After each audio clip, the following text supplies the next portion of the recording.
Bonjour les amis, j'espère que vous allez bien. Aujourd'hui un nouveau tuto sur Bracelet Book. On va continuer la série et on va voir comment faire pour transformer une image en une image quadrillée ou en croquis.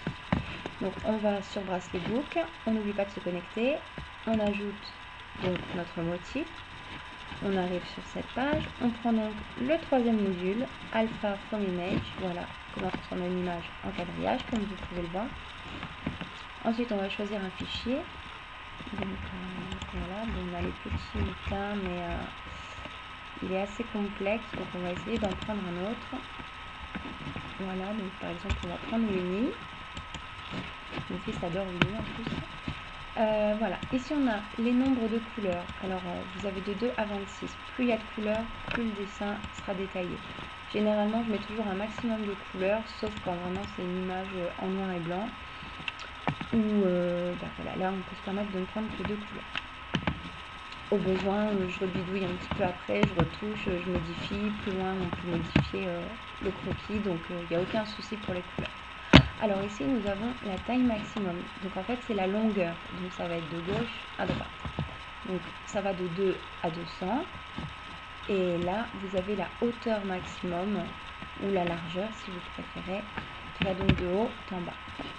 Alors comme c'est un petit Winnie et que ma machine fait 50 picots, on va mettre 50 de large et en longueur on va mettre 100 aussi, mais ça ne fera pas cette taille là.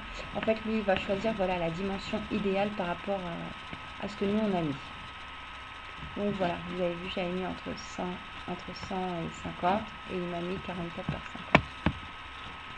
Donc voici notre petit Winnie. Enfin petit, tout est relatif. Et voilà, donc si ça ne nous plaît pas, si les couleurs ne nous plaisent pas, si par exemple je ne veux que 4 ou 5 couleurs, on va mettre 5 pour voir ce que ça donne.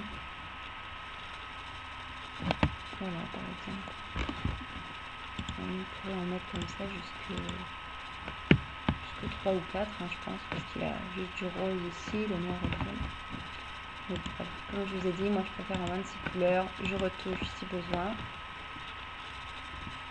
Voilà, une fois que notre dessin est prêt, ce que je fais, c'est que je fais un imprime écran. Donc ça, c'est une petite touche qui se trouve sur votre clavier près de la touche F12. Donc voilà, on n'appuie qu'une seule fois dessus, ça suffit. Ensuite, je vais venir ouvrir Paint. Alors moi, je me sers plus des raccourcis clavier, donc je fais CTRL V directement sur ma page, ce qui me colle le dessin. Maintenant, si vous n'êtes pas habitué, vous pouvez faire un clic droit sur votre feuille vierge et faire coller. Voilà, les deux manipulations fonctionnent très bien. Ensuite, donc, je sélectionne mon rectangle, je prends la zone de travail donc, qui m'intéresse, donc ici c'est-à-dire celle-ci, et je fais rogner, ce qui va nous découper uniquement notre image. Voilà, je pense que j'ai dû manger un petit bout de Winnie en bas. C'est juste un modèle, c'est pas bien grave. Et voilà, là on va faire enregistrer sous. On va mettre Winnie. Et voilà, on a sauvegardé notre motif. J'espère que cette vidéo aura pu vous aider et je vous dis à très bientôt pour un nouveau tuto.